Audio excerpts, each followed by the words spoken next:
orang yang menyentuh yatim piatu orang akhirat tampak dengan Rasulullah lagi ada jerobonya dengan jari. Maka karena yatim sedih. Tapi anak yatim kan cuma disantuni itu juga. Ada waktu itu nak berdoa termasuk dua bulan berawal. Ada 10 Muharram, 10 Asyura. Tapi harus diingat anak yatim kan cuma disantuni setahun 2 kali. Tapi lebih daripada itu punya anak yatim yang dijaga ambil peran untuk tanya menjadi ayah daripada anak yatim. Maka Nabi rumah yang paling disenangi di Rasulullah adalah rumah yang anak yatim dan anak yatim bahagia di rumahnya. Rumah yang paling celaka adalah rumah yang di rumahnya anak yatim tapi anak yatimnya yang paling menderita. Orang tua yang paling bahagia, orang tua angkat adalah orang tua yang menjadi orang tua daripada anak yatim. Dan yatim yang tidak berkonti lagi orang tak satu ni bagi tepuk untuk nak panitia anak yatim dia jaga, dia sebelah maka terbiayai. Sebenarnya menyertai tak satu ni anak yatim menyahani buat masjid dengan satu namian dan hobi ini terbukti wajib. Tapi menyahani yatim oleh tak satu ni tak cukup baik jadi sebelum dia ajak berwajib maka hukum satu ni hari ya. Tapi semoga anak yatim beliaunya anak harus diingat anak yatim disantuni dan cuma makan, minum dan pakaian tapi juga pendidikan agama. Orang maulid dia tak beri makan kepada fakir miskin tapi benar saya. Makanya fungsi maulid adalah silaturahmi. Fungsi maulid baca maulid Nabi. Bagaimana Nabi dilahirkan? Siapa orang tua Nabi? Pak Nabi lahir, Pak Nabi wafat. Setelah diangkat jadi Rasul.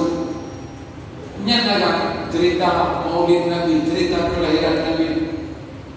Oleh baca Quran, baca selawat, tausiah baca, sudah masjid datang ke Rasulullah. Setelah itu maka Nabi mengobrol di dalam maulid. Yang pertama adalah baca Quran, baca selawat. Oleh yang pertama yaitu baca sejarah Nabi, nah baca doa dan tawaduk, nah makan. Makan kan tujuan, makanan pelengkap.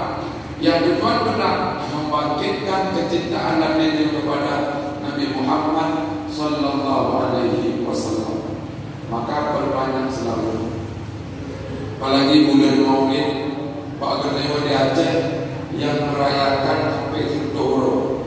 Tapi lebih-lebihnya 100 hari juga sudah dirayakan peringatan Maulid di luar Aceh, termasuk di Pulau Jawa. Menurut hanya perayaan Maulid 12 dan 8. Yang anti Maulid yang ke Wahabi. Ya Wahabi anti Maulid. Yang paling mungkin burung begat Maulid. Saya kau boleh Maulid LRT memang Wahabi. Wahabi yang adalah konspirasi Yahudi. Jelas konspirasi Yahudi untuk memerangi dunia Islam dengan politik. Maka hati-hati terhadap pemikiran kodok Wahabi. Wahabinya adalah cara Yahudi di perang Islam lewat agama. Cara lain hanya cerita. Kalau lewat agama, sehingga tanya bulan Maulid perayaan. Jangan projek di masa Sultan Iskandar Muda. Ini pada kebetulan Maulid untuk silaturahmi. Setiap kampung orang doa ada. Yang hero orang itu puji, yang hero orang itu berdoa. Orang yang berdoa hanya berdoa, nanamwa. Orang yang dia berpuji, tumpu puji, tapi puji. Yang hero ada tumpuji, tapi berdoa. Hanya dalam baju ini puji. Hanya orang-orang bangai yang puji. Beda dengan yang berada baju yang puji. Dokter itu betul-betul puji. Awak penduduk puji.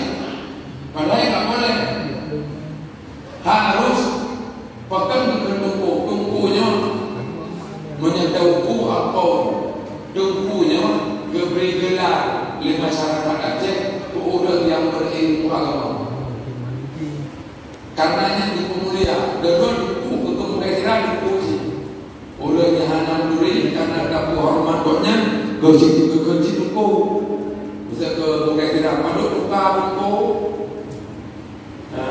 padut buka tungku padahal maksudnya kan dalam ilmu karena ada pemulia yang kebetulan menyuruh Aceh ke tungku menyuruh Melayu ke apa menyuruh pula Cina ke Tokai, kafe ke Tuan. Ini adalah bahasa kemuliaan bagi masing-masing. Tapi pada dasarnya tengkunya adalah nama yang gehoi orang-orang yang berilmu agama. Orang-orang punya orang Aceh yang betul-betul manduk na ilmu agama. Tapi tengkunya gehoi kepada orang-orang yang bertakwa di antara mereka. Orang Aceh yang dalam kampungnya nah tungku kedua nah tungku kecil diulangi tungku kecil orang yang kecil tungku kedua orang yang kedua